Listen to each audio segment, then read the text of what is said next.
আচ্ছা দাদা, এই যে মুথোডাঙ্গা হেফিজুল কোরআন ও সিদ্দিকিয়া সিনিয়র মাদ্রাসা, রীতিমতো প্রশাসনিক তৎপরতা চোখে পড়ছে। একদল করে গাড়ি যাচ্ছে, আবার একদল করে আসছে। এখানে যারা শাসক দল তারা কিন্তু বলছেন একদম পিসফুল, এমনকি সাধারণ যারা এখানকার বাসিন্দা তারাও কিন্তু বলছেন পিসফুল। কিন্তু আমাদের কাছে বিভিন্ন জায়গা থেকে ফোনে অভিযোগ আসছে যে এখানে রীতিমতো সকাল থেকেই ছাপ্পা চলেছে, আর এমনকি অনেককে নাকি বাড়ি থেকে বেরোতে দেয়নি, তারা নাকি ভোট দিতে আসতে পারেনি। 164 নম্বর বুথ, হ্যাঁ 164 নাম্বার ভিতরে যে ভোটাররা ছিল তাদেরকে বেরোতে দেয়নি, হুমকি দিয়েছে।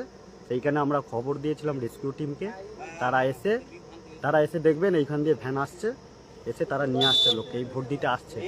তারা ভোট দিতে এবার আসছে, অর্থাৎ এই দিক থেকে তারা বেরিয়ে আসছে। যাদেরকে ভোট দিতে দেওয়া হয়নি, বাড়িতে আটকে রাখা হয়েছিল, তারা এখন প্রশাসনিক তৎপরতায় মাধ্যমে তারা ভোট দিতে আসছে।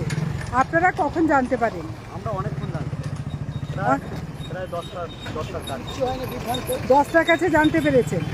আর যাদেরকে বাড়িতে আটকে রেখে দেওয়া হয়েছে বলে অভিযোগ করছেন,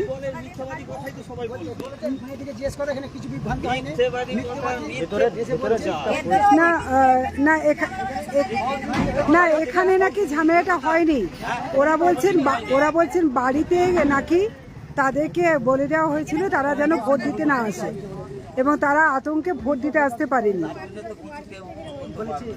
আর সেইটাই এদের অভিযোগ, সেটাই দলটাই মিথ্যাবাদী। আজকে বলেছে যে প্রধানমন্ত্রী মিথ্যাবাদী দলের মিথ্যাবাদী লোক। তাহলে এই যে পুলিশ আসছে, পুলিশি তৎপরতায় যারা আসছে, আপনারা দেখতেই পাচ্ছেন যে 164 নম্বর বুথে যেখানে অভিযোগ ছিল সেখানে পুলিশ গাড়ি গেছিল এবং নিরাপত্তা বাহিনীও গেছিলেন। আপনারা দেখতেই পাচ্ছেন সরাসরি আরামবাগ টাইমসের পর্দায়। এখানে নিরাপত্তা বাহিনী যারা আছেন তারা সবাই ওখানে গেছিলেন এবং তারা নাকি এখানে ভোটারদেরকে নিয়ে আসছেন যাতে তারা নির্বিঘ্নে ভোটটা দিতে আসতে পারে, এমনই বলছেন। যদিও এলাকার একটা অংশ তারা কিন্তু পরিষ্কার জানাচ্ছেন যে এখানে কোনো রকম কোনো গন্ডগোল হয়নি বলে জানাচ্ছেন। লোকেরা বিভ্রান্ত করতে আসছে, বিজেপি লোকেরা বিভ্রান্ত করতে আসছে। এখানে আমাদের এখানে কিচ্ছু হয় না, সকাল থেকে ভোট হচ্ছে, সবাই শান্তি শৃঙ্খলায় ভোট হচ্ছে। আচ্ছা, খুব শান্তি শৃঙ্খলায় ভোট হচ্ছে আমাদের এখানে। বিজেপি লোক এসে আমাদেরকে বিভ্রান্ত করে তারা একটা ঝগড়া করার সৃষ্টি বাঁধাচ্ছে। মিথ্যাবাদী দলে তাদের পুলিশ এসে স্কট করে যে তারপর এলো, লোক এলো, ওইটা নিয়ে এলো, সঙ্গে সঙ্গে দেখা যাবে যে লোকগুলো না ওই লোক কিন্তু যে যার বলুক গ্রাম অঞ্চলে যে পুলিশ আছে, এই তো সিভিল পুলিশকে জিজ্ঞেস করুন।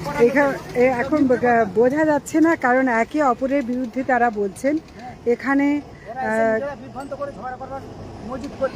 এখানে একদল বলছেন এই অভিযোগ সম্পূর্ণ মিথ্যা, আর বিজেপির পক্ষ থেকে জানিয়ে গেলেন যে 164 নম্বর বুথে, যেখান থেকে আমাদের কাছেও ফোনে অভিযোগ এসেছিল যে তাদেরকে নাকি বাড়িতে সবাইকে আটকে রেখে দেওয়া হয়েছে, ভোট দিতে দেওয়া হচ্ছে না।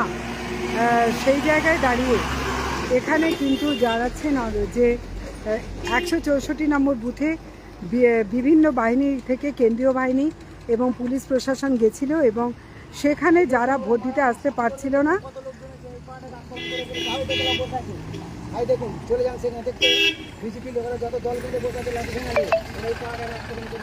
কি বলছেন আরেকবার বলুন। বিজেপি লোকেরা এখানে লাঠি ঠ্যাঙ্গা নিয়ে বসে আছে, এই পাড়াটাকে আক্রমণ করবে, নিয়ে হয় সেই ওখানে তালপুকুরের ধারে বসে আছে। হ্যাঁ,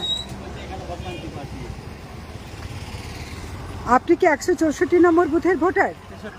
63। 164 নম্বর বুথের ভোটার আমরা দেখতে পাচ্ছি না, এবং 164 নম্বর বুথটা রীতিমতো ফাঁকাও আছে। আপনারা 163, যারা 164 তারা বলছেন 164 আপনার ভোট দিয়েছেন, ভোট দিয়েছেন। আর ওই এলাকার অনেকেই বলছেন তাদের নাকি বাড়িতে আটকে রাখা হয়েছে। যারা করে ওই রকম অশান্তি করার জন্য তাদের তো ভোট নাই। অথচ এখানে দেখা যাচ্ছে রীতিমতো পুলিশ প্রশাসন থেকে তারা এসেছেন এবং বারবার অসংখ্য গাড়ি এই একটা বুথকে কেন্দ্র করে, প্রশাসনের বিভিন্ন গাড়ি এখানে দেখতে পাওয়া যাচ্ছে।